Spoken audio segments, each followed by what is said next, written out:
Take a look at our tower camera. We got a few drops on it as rain is starting to move in at this time. Light rainfall, and I don't think it's going to just absolutely pour for tonight, but rain comes back for tonight, lingers for the start of the day Saturday. By the time we get into that late afternoon hour, we'll wrap it up and cold temperatures will march in. Both days are ugly.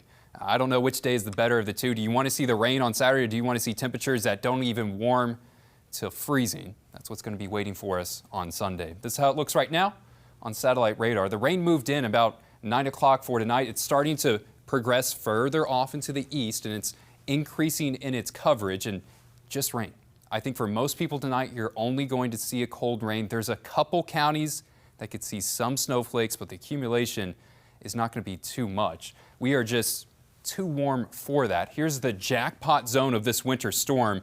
It is coming down really well over in Iowa, just now starting to get across into Illinois, over into St. Louis, starting to see some snow, and we have winter storm warnings in place. All these counties, I'm saying this because if you're with family right now and you got to travel back over the weekend, if this county's in purple, I think they have a risk of half a foot to up to 1 foot of snowfall.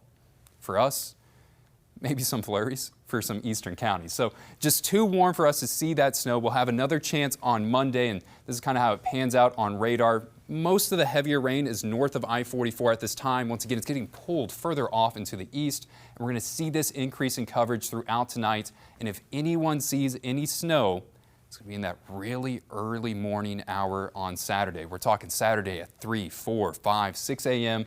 for these easternmost counties where temperatures will finally dip at that 32 mark. I think the ground will be too warm for most of this to stick. And then the warmer temperatures will come by the time the sun arrives, push that out, and everyone will see rain by the time we get to Saturday morning.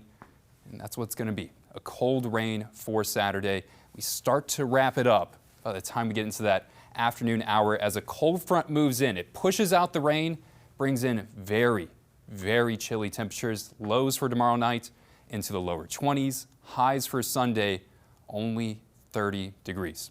Comes with very fast winds. I want to mention this. We have the rain for tomorrow. Winds can gust between 30 to 40 miles per hour. That's for most of the day. And then you can even see this cold front, as intimidating as it looks, that starts to push back in, flip the winds, and let the cold air move back in. Once we get past Sunday, this is what waits for us on Monday. Later in the day on Monday, we have the opportunity to see some light snowfall accumulations. And right now I'm putting the range between 0 to 1 inch. And I think this number, 0 and flurries, probably more likely. So kids, if you have homework to do it on Monday, do it on Tuesday. I don't think this is going to be enough snow to really cancel school, but it's going to be our first opportunity to see some snow of this winter season. Look at the 7-day forecast. It's not a pretty one. Saturday, rain. High temperature 45 degrees. Sunday, high temperature probably only getting out of the 20s. And then the snow chance will arrive later into the day on Monday. It gets better once we get past Monday and Tuesday, but that's a cold 7-day forecast. That's a sign of winter's getting even closer, Jesse. You know, I was ready for the cool off to happen. I felt like we were late summer-like here in fall, and just no in between now. It's really just came in one big punch where it got colder a couple days ago and hasn't warmed up much, and it's only going to be getting worse. It's one big punch. I feel like I can feel it. Yep, right there. Nice and cold for us, Matt. All right, thanks. Hey, it's time for a question.